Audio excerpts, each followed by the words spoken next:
Comment réaliser un méga menu avec Elementor Pro? Bonjour à toutes et à tous, c'est ce que nous allons voir ensemble dans cette vidéo. Alors déjà, petit point sur le méga menu, qu'est-ce que c'est? Un méga menu, typiquement, c'est une fonction qui va vous être très utile en e-commerce.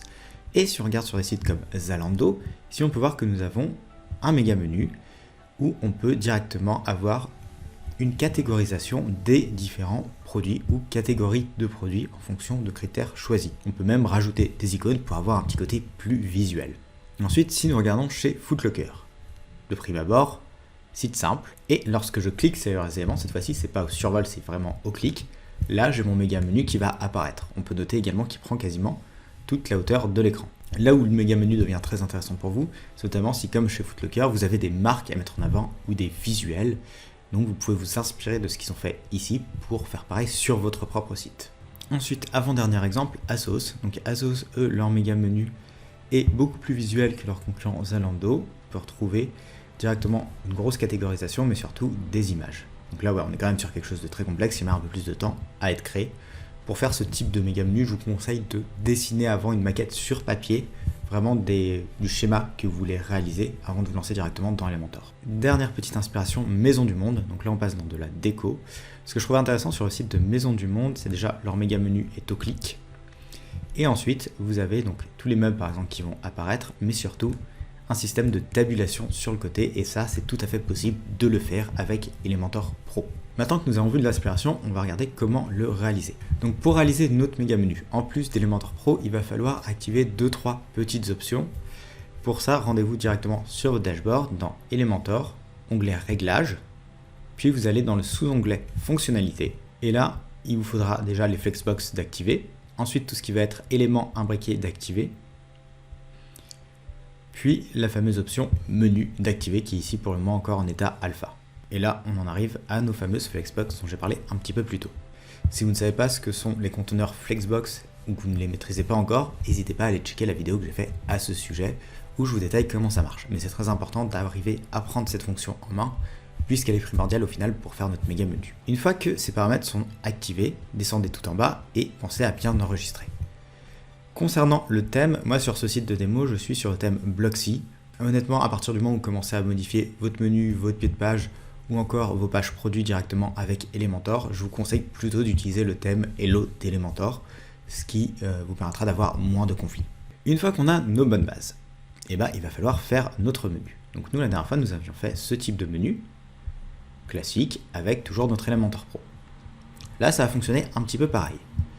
C'est-à-dire que, comme la dernière fois, nous allons aller dans Modèle, puis dans la partie Constructeur de thème. Et là, normalement, vous arriverez sur ce genre d'interface, où vous pourrez retrouver vos modèles, par exemple de pied de page, ou dans notre cas, d'en-tête. À noter, là où c'est très intéressant, c'est que vous pouvez du coup avoir plusieurs en-têtes et changer en fonction de conditions. C'est-à-dire que là, mon menu ici n'est visible que sur cette page-là, parce que dans mes conditions, j'ai mis inclure uniquement la page Scrum exemple. Donc vous pouvez ajouter plusieurs conditions et donc faire même des menus qui sont adapté à la catégorie dans laquelle se trouve l'utilisateur. Donc avoir un méga menu spécial catégorie produit homme par exemple, un méga menu spécial catégorie femme. Donc ça, ce sera quelque chose de très pertinent à faire, mais qui prend également un peu plus de temps.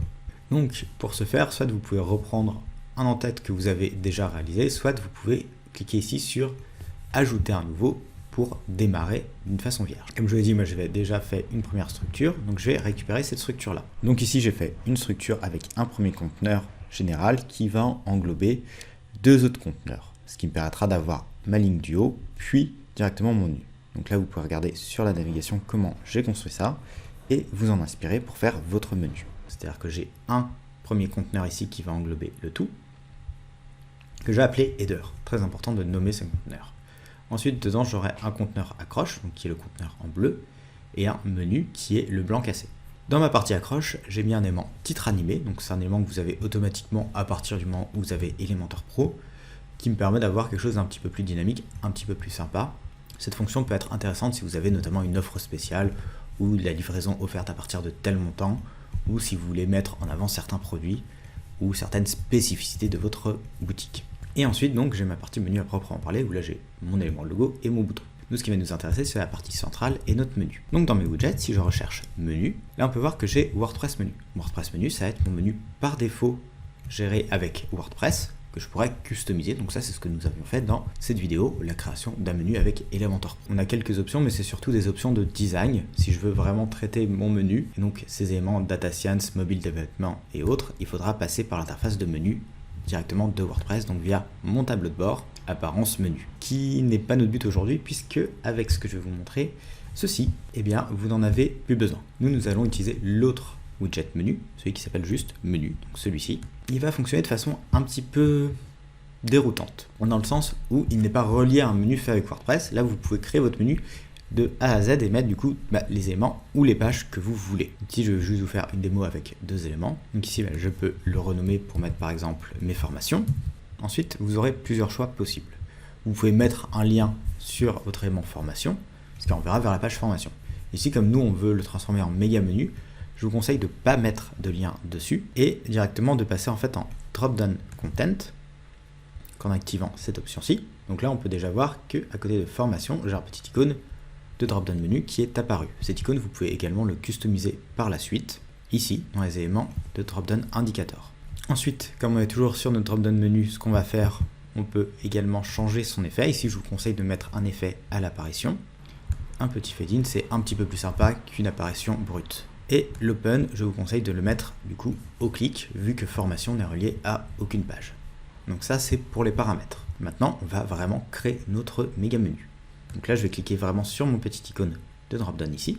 Et vous voyez, du coup, en cliquant sur mon onglet, en dessous, j'ai un nouveau conteneur qui est apparu avec écrit Drag Widget Here. Donc ça va être vraiment mon méga menu. Donc si je veux faire quelque chose qui ressemble un peu à cet onglet marque, j'ai plusieurs choix. Soit je peux mettre une sélection d'images à la suite, soit je peux mettre également une galerie d'images. Ça fonctionne vraiment comme lorsque vous créez votre site directement. Donc je vais sélectionner mon conteneur en question. Et dedans, moi, mon but va être de présenter mes formations. Ici, j'en ai 4. Donc je vais mettre par exemple 4 colonnes. Donc là, j'ai bien mes 4 colonnes. Et maintenant, dans chacune de ces colonnes, je pourrais très bien mettre une image et un bouton pour la formation en question. Donc là, je vais juste paramétrer l'intérieur de chaque conteneur et on se retrouve juste après pour 2-3 petites astuces. Donc là, c'est bon, j'ai bien mes 4 colonnes avec mes visuels de formation. Ici, comme vous pouvez le remarquer, là, mon méga menu remonte sur mon logo. En vrai, ça, c'est surtout un bug visuel dans Elementor. Une fois qu'on est sur votre site, il n'y aura pas ce problème. Là où maintenant le méga menu devient intéressant, c'est qu'on peut voir que comme n'importe quel conteneur, il va prendre la taille par défaut des éléments qui sont dedans. Par contre, vous pouvez également jouer avec cette taille, c'est-à-dire que sur la navigation, là je suis au niveau de item 1, donc mon premier item de menu, donc celui qui fait bien le méga menu. Là je peux jouer sur sa hauteur et lui mettre une hauteur minimum, par exemple la passer en VH, comme ça j'aurai quelque chose qui va s'adapter en fonction de la taille de l'écran, et de là je pourrais mettre une valeur par exemple comme 75 ou 65 VH, ce qui me permettra d'avoir un méga menu qui prend une certaine hauteur d'écran, ce qui peut être intéressant dans certains cas.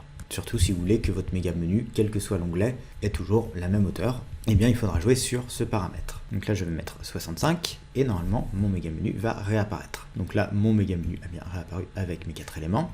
Là où ça devient beaucoup plus drôle, c'est que comme j'ai gagné de la hauteur, eh bien, je peux jouer avec la hauteur au sein de mes conteneurs. Donc là, je vais cliquer sur le conteneur, par exemple, de mon premier élément. Il a une direction vers le bas, et je peux très bien, du coup, l'aligner à la fin, et créer comme ça un décalage entre mes éléments. Donc maintenant, dernier exemple pour finir, comme nous avions parlé en amont de Maison du Monde et de ce système de table, pour le faire dans un méga menu, rien de plus simple. On a déjà cleané un petit peu tout ça. Donc là, cette fois-ci, sur formation, on va repartir sur un conteneur en 100%, donc bien à l'intérieur. Et ici, nous allons rechercher un élément qui s'appelle tab ou onglet. Donc par défaut, j'aurai ce type d'interface. Là où c'est chouette, c'est que ça fonctionne comme nos conteneurs. Donc il y a des directions. Et ici, la direction qui va m'intéresser, ça va être le avant. Donc ce dernier icône. Et donc là, pareil, je pourrais à chaque fois rechanger mon contenu en fonction de ma tabulation. Donc là où ça devient vraiment très puissant ce méga menu avec ce système de tabulation, c'est qu'on peut le voir que sur chaque tabulation, j'ai à nouveau un drag widget here, donc la possibilité de mettre un conteneur et dedans encore les éléments que je veux. Ce qui veut dire que dans un méga menu, je peux mettre soit un autre méga menu, soit comme ici une tabulation. Dans cette tabulation, je peux à nouveau mettre des conteneurs. Et dans cette conteneur, je peux faire soit comme Maison du Monde et mettre ici des menus. Donc là, on pourra utiliser la fonction WordPress menu, ce qui sera dans ce genre de cas pertinent. Si vous voulez faire comme Zalando et mettre des icônes, vous pouvez utiliser directement la liste d'icônes et avoir une dernière colonne avec découvrir et les nouveautés. Donc voilà, donc ça fait beaucoup de possibilités, beaucoup de choses à prendre en main. Donc oui, ça va mettre beaucoup plus de temps pour vous de faire votre menu, mais ce qui est intéressant, c'est que les possibilités deviennent vraiment sans limite grâce au conteneur et à cette nouvelle fonction de menu. Là où vous devrez faire attention, par contre, ça va être le retour sur téléphone.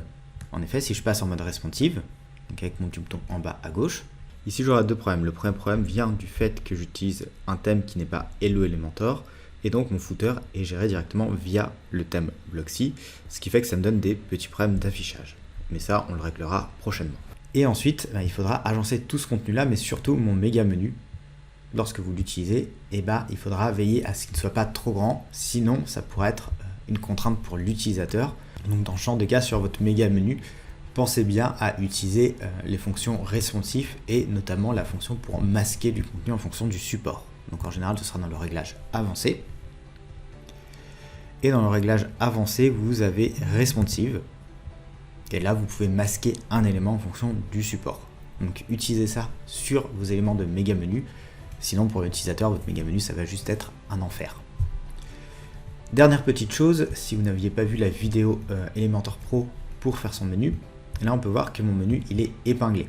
Donc pour faire ceci, il faudra aller dans la partie Header, donc dans mon premier conteneur qui englobe bien tout le monde, et toujours du coup dans Avancé, vous avez Effet mouvement, et là vous avez justement épinglé en haut ou en bas. Donc voilà, donc ça c'était pour les astuces sur la création de notre méga menu avec Elementor Pro. Si les conteneurs c'est encore un peu flou pour vous, je vous invite à continuer sur le tutoriel qui va s'afficher à l'écran, où là je vous expliquerai vraiment pas à pas comment fonctionnent les conteneurs et les différentes options possibles. Sur ce, je vous souhaite une bonne journée et à bientôt.